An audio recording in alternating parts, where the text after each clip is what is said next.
최근 이성수 감독님이 한 편의 다큐멘터리 영화를 찍었습니다. 5월에 이제 개봉이 되겠습니다만 그 다큐멘터리 영화의 제목이 이것입니다. 용서를 위한 여행입니다. 용서를 위한 여행.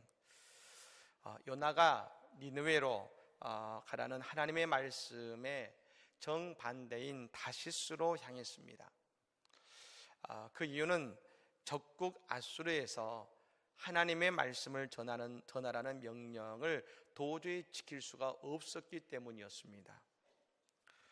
우리나라에는 아수르와 같은 그런 존재는 어디에 있을까? 아마도 일본이 아니었을까 합니다. 우리가 벌써 100년 이상 되어 갑니다만 아직까지도 일본에게 받던 상처와 미움과 충고가 우리에게 남아있지 않습니까? 그래서 12명의 라이더가 서울에서부터 이 도쿄까지 2300km입니다. 그 길을 34일간 자전거로 여행하면서 했던 그 이야기를 담은 다큐멘터리 영화가 바로 이 영화인 것입니다. 이성수 감독님은 이런 얘기를 합니다. 용서할 수 없는 그 길이지만 고통을 동반하는 이 자전거의 페달 밟기를 통해서 용서하지 못하는 종욕의 마음을 십자가에 못 박으면서 고난의 순례 여행을 한 것이라고 이야기합니다. 처음에 이 영화를 시작하고 제작하면서 이런 생각을 했다고 합니다. 일본을 용서할 수 있을 것 같았답니다. 그런데 현재 진행 중인 독도, 교과서 왜곡, 일본 위안부 문제 등을 접하면서 점점 일본이 미워지고 증오하는 그들의 내면과 직면해야 했다는 것입니다. 그러나 여러분, 이 여정을 통해서 깨달은 것이 있다는 것이죠. 만약 용서하지 않으면 미움이 자신에게도 싹트어서 그것이 우리를 죽게 한다는 것을 알게 됐다는 것입니다. 또한 주님의 명령이기도 할 뿐더러 우리가 타인을 용서해야만 우리가 하나님께 잘못한 것을 용서받을 수 있다는 그 믿음의 생각을 갖게 된 것입니다. 이 여정을 결론적으로 이렇게 말했습니다. 우리 사회를 분열케 하는 미움과 증오를 죽이면 한국 사회와 교회가 살아날 것입니다. 크리스천부터 화해의 손길을 뻗어야 됩니다. 일본이 당연히 밉지만 용서하지 않는 것도 죄입니다. 용서는 한국 교회가 싸워야 될 과제입니다. 그래야만 다음 세대에 믿음의 유산을 물려줄 수 있습니다. 용서는 우리 모두를 살게 합니다. 이런 얘기를 한 것이죠. 사랑하는 여러분, 이 아침에 먼저 용서하시기 바랍니다. 용서가 어렵지요. 그러나 이 사순절 우리가 용서를 예수님께 구하면 예수님께서 우리의 기도를 통해 용서와 화해하게 하시는 하나님의 은혜를 우리 가운데 베풀어 주실 줄로 믿습니다. 이를 통해 우리에게 참 평화가 사순절을 통해 경험되어지기를 예수님으로 간절히 축복합니다. 유명한 기독교 변론가인 제커 라이어스라는 박사가 있습니다. 이 제커 라이어스 박사는 많은 사람들에게 예수 그리스도의 도에 대한 질문을 답해주는 유명한 변증가입니다. 이 제커 라이어스 박사가 어느 한 모임에서 한 청년에게 질문을 받았습니다. 그 질문은 이런 질문이었습니다. 만약 하나님이 사랑이시라면 천국으로 가는 문이 왜 이리 좁은가요? 만약 하나님이 사랑이시라면 천국으로 가는 문이 왜 이리 좁은가요? 여러분은 어떻게 생각하십니까? 그 물음에 대해서 제크 라이어스 박사가 여러 가지 말을 했습니다만 그러나 그 말을 요약해보면 이렇게 그는 대답했습니다. 예수님은 그분에게 다가오는 그 누구도 거부한 적이 없으셨습니다. 그가 누구든 다 받아주셨습니다. 다른 종교는 오히려 그들이 원하는 곳으로 가는 길이 무척이나 좁습니다. 그러나 하나님의 은혜는 가장 풍성한 은혜입니다. 그가 이렇게 대답한 것입니다. 저는 또 이렇게 생각합니다. 오늘 우리가 읽은 이 본문의 말씀이 바로 이 질문에 대한 아주 적절한 대답이라고 생각이 듭니다. 오늘 9절 말씀을 우리 같이 한번 읽어보겠습니다. 내가 만일 내 입으로 예수를 주로 시인하며 또 하나님께서 그를 죽은 자 가운데서 살리신 것을 내 마음에 믿으면 구원을 받으리라. 아멘. 여러분, 이 말씀은 구원에 대한 말씀인 것이죠. 우리는 구원을 생각하면 구원을 늘 멀리 생각하고 말입니다. 저 하늘로 우리의 믿음이 올라가야 된다고 생각합니다. 아니, 우리의 정성이 말입니다. 저 하늘로 올라가야 하늘에 닿아야 된다고 생각합니다. 그런데 바울 사도는 오늘 뭐라고 말하고 있냐면 구원은 이미 우리의 마음속에 와 있다는 겁니다. 먼 것이 아니죠. 아주 가까이 내 마음속에 와 있다는 것이죠. 저 예수님께서 우리를 구원하시기 위해 하늘보좌를 버리시고 이 땅에 오셔서 이 땅에서 십자가를 지신 것처럼, 그래서 우리 가까이 오신 것처럼 구원은 우리의 마음 그 속에 이미 와 있다는 것입니다. 그래서 우리는 내게 주신 예수 그리스도 그 구원의 들을 단지 아멘, 아멘, 아멘하고 붙들면 된다는 것입니다. 입으로 시인하고 마음으로 믿으면 우리는 구원을 받는 것입니다. 어려운 게 아니죠. 사람들은 우리의 의롭게 되어서 구원받는 것을 우리의 노력에 중점을 둡니다. 그 대표적인 사람들이 바로 유대인들이었습니다. 유대인들은 하나님의 의를 잘 모르는 것 같습니다.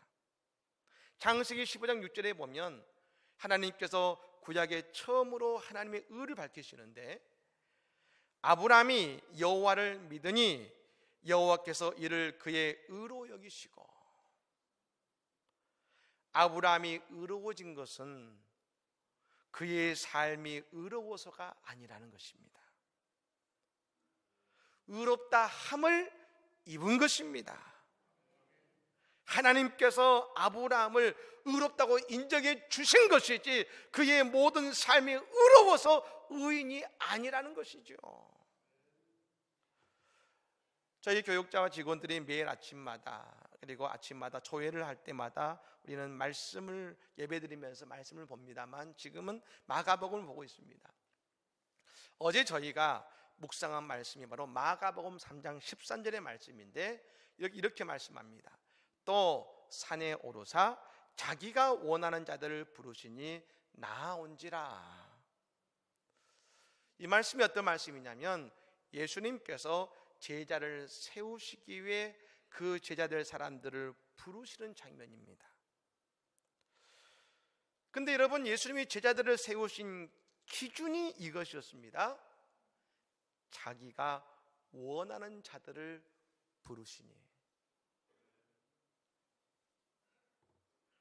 제자들은요, 예수님의 제자가 되기 위해 시험을 친 게 아닙니다. 제자가 되기 위해 어떤 조건을 달성해야만 예수님의 제자가 된 것이 아닙니다. 뭐 예를 들어서 모세오경을 100번 읽어야 예수님의 제자가 된다, 이런 것이 아니라는 것입니다. 그저 그 기준은 한 가지였습니다. 예수님이 원하는 자들을 부르신 겁니다. 그들이 의로워서가 아니라 예수님이 원하는 자들을 부르신 거예요. 우리는 자꾸 내 스스로 구원에 이르기 위한 어떤 조건을 만들어내려고 합니다. 그러나 내가 만든 조건이 나를 구원하는 것이 아니라 오직 한 가지, 예수를 믿고 우리의 입으로 예수를 주로 시인하면 되는 것입니다. 사랑하는 여러분, 이 아침에 예수님께서 우리에게 주고자 하시는 것은 하나님의 은혜입니다. 구원입니다. 축복입니다. 여러분, 이것을 믿으시기를 바랍니다. 바울 사도가 우리가 구원받는 것을 이야기합니다. 구체적으로 두 가지를 말했습니다. 10절 말씀 우리가 읽어볼까요? 10절 말씀을 같이 읽습니다. 사람이 마음으로 믿어 의에 이르고 입으로 시인하여 구원에 이르느니라. 아멘. 구원을 받는 첫 번째 방법이 이것이었습니다. 마음으로 믿어. 마음으로 믿어야 됩니다. 여기서 마음을 우리는 어떤 사실 정적인 모습으로 이해합니다만, 이 마음이라는 그 단어, 이것의 원래 헬라어 단어의 원래적 뜻은 이것입니다. 지적인 요소, 지적인 것입니다. 그래서 이 구절을 마음으로 믿어라는 것을 원래적인 의미로 해석해보면 이렇습니다. 마음 속에서부터 이것을 이해하여, 즉 우리가 아무것도 모르고 그냥 아멘 하는 것이 아니라는 것입니다. 예수 그리스도가 누구시고 왜 우리가 구원을 받아야 되는지, 도대체 우리가 어떤 죄를 지었고 우리의 죄가 어떠한 죄를 알아야 되는 것입니다. 우리가 이것을 알고 우리가 믿게 될 때에 예수님의 죽음이 내 죽음이 되고 예수의 십자가가 내 십자가로 믿어지는 것입니다. 예수의 십자가, 바로 그 현장에서 옛사람인 내가 완전히 죽었다고 고백하게 되는 것이지요. 그리고 우리의 옛사람은 죽고 새 사람이 우리 가운데 일어나게 됨을 믿으시기를 바랍니다. 두 번째는 이것입니다. 입으로 시인하는 것입니다. 입으로 시인하는 것이죠. 이것은 곧 예수님을 나의 주님이라고 우리의 입으로 시인하는 것입니다. 결혼식에 보면 두 남녀가 사랑해서 결혼합니다. 저도 주례를 자주 합니다만 이 결혼식장까지 오게 된 것은 분명히 사랑하기 때문에, 그리고 서로의 남편이요 서로의 아내가 되겠다고 결심했기 때문에 온 것입니다. 그런데 여러분, 결심했지만 반드시 결혼식에서 해야 되는 것이 있습니다. 결혼의 서약입니다.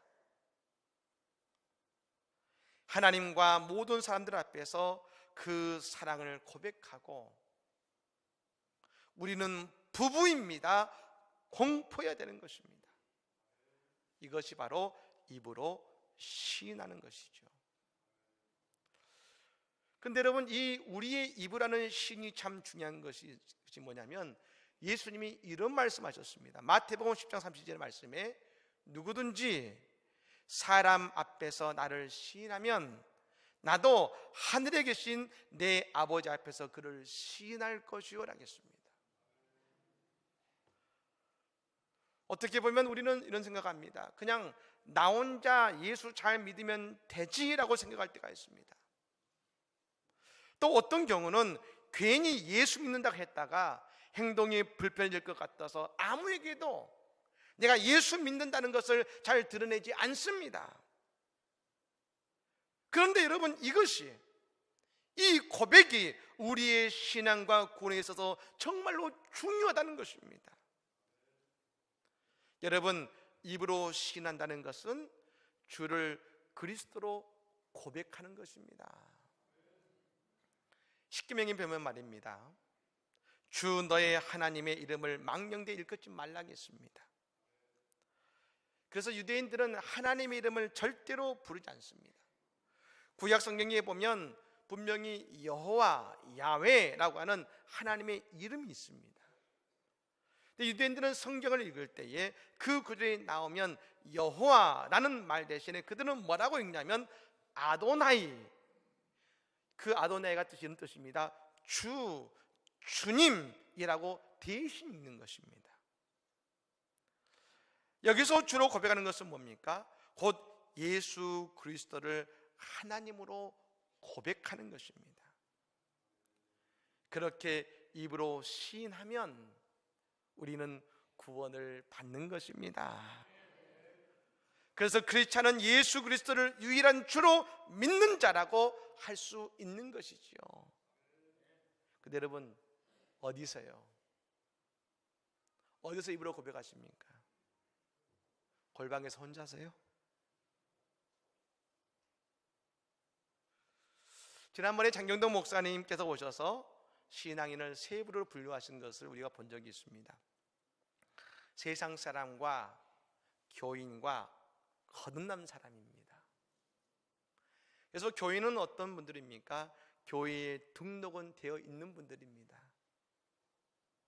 반면 거듭난 사람은 제자요, 성령 받은 사람인 것이죠.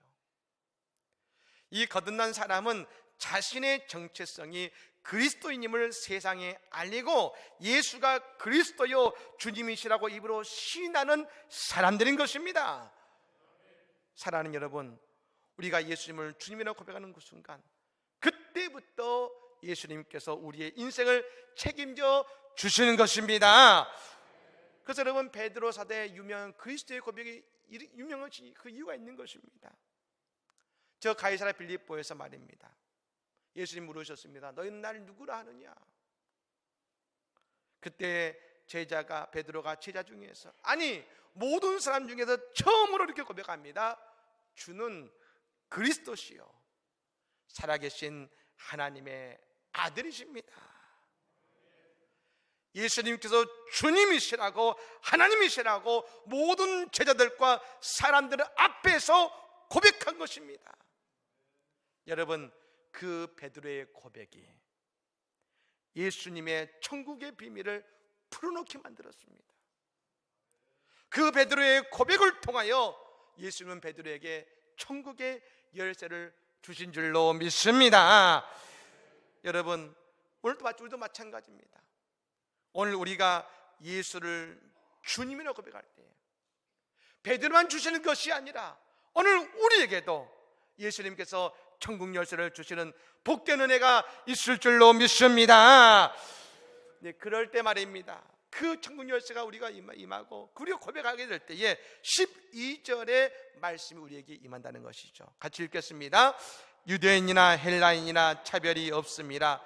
한 분이신 주께서 모든 사람의 주가 되사 그를 부르는 모든 사람에게 부여하시도다. 아멘. 하나님의 구원에는 차별이 없습니다. 모두 다 예수님께서 축복하시고 부요케 하시는 것입니다.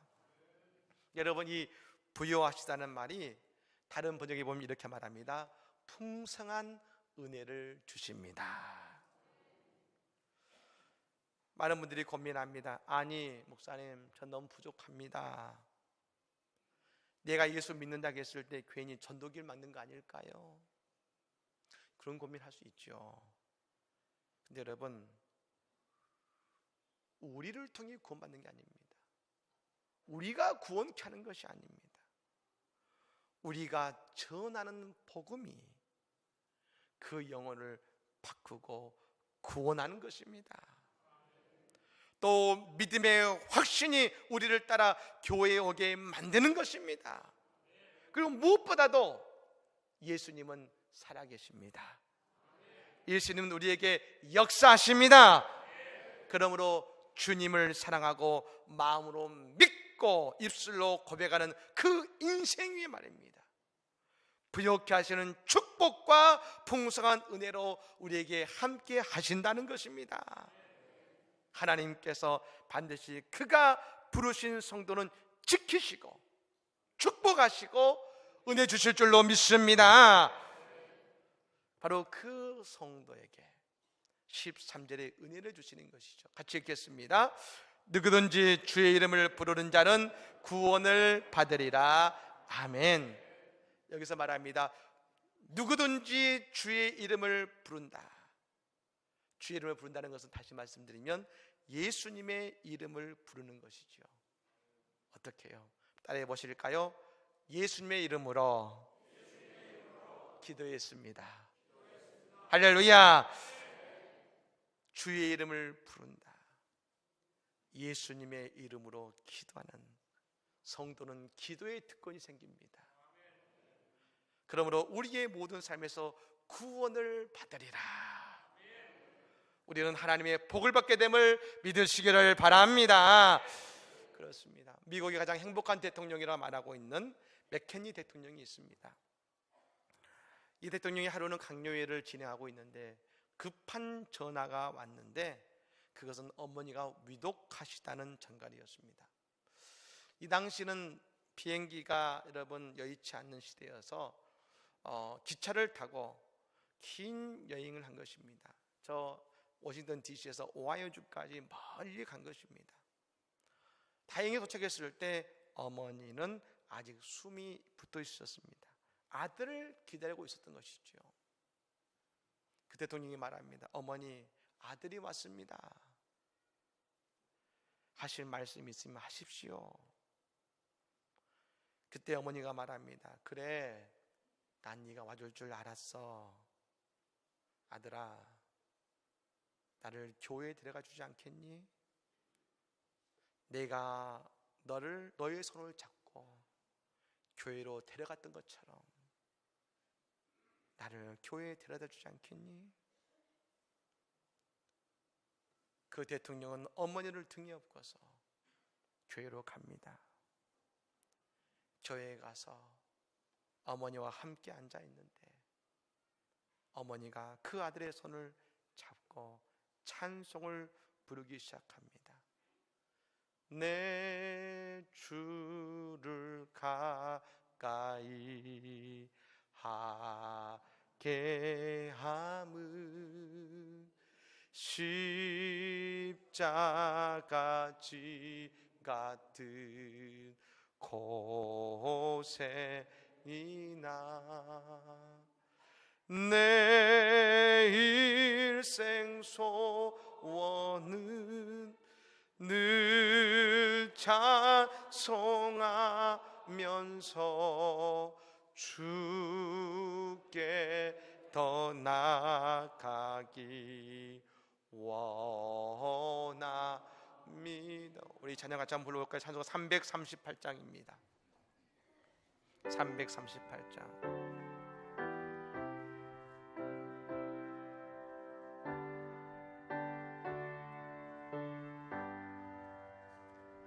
내 주를 가까이 하게 함은 십자가 짐 같은 고생이나 내 일생 소원들 늘 찬송하면서 주께 더 나아가기 원합니다. 내 고생하는 것, 내 고생한 옛 야곱이 돌베개 베고잠 돌베개 베고잠 가슴이 꿈에도 소원이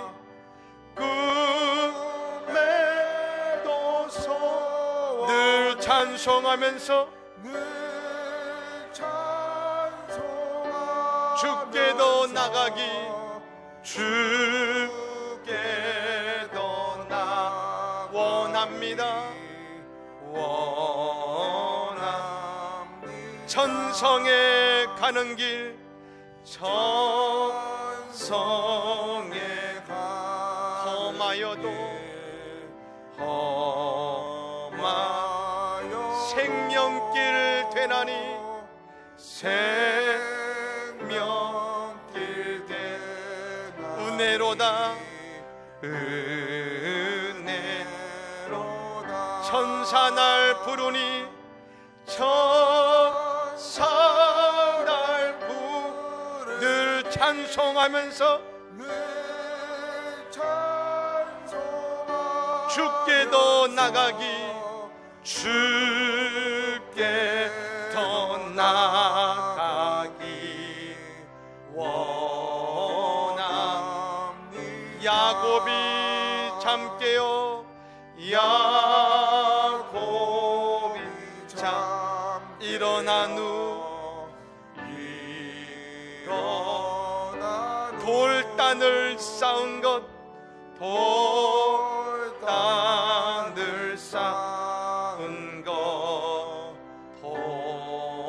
본받아 숨질 때 되도록 숨질 때 늘 찬송하면서 늘 찬송하며 주께도 주께도 나 원합니다 원합니다 할렐루야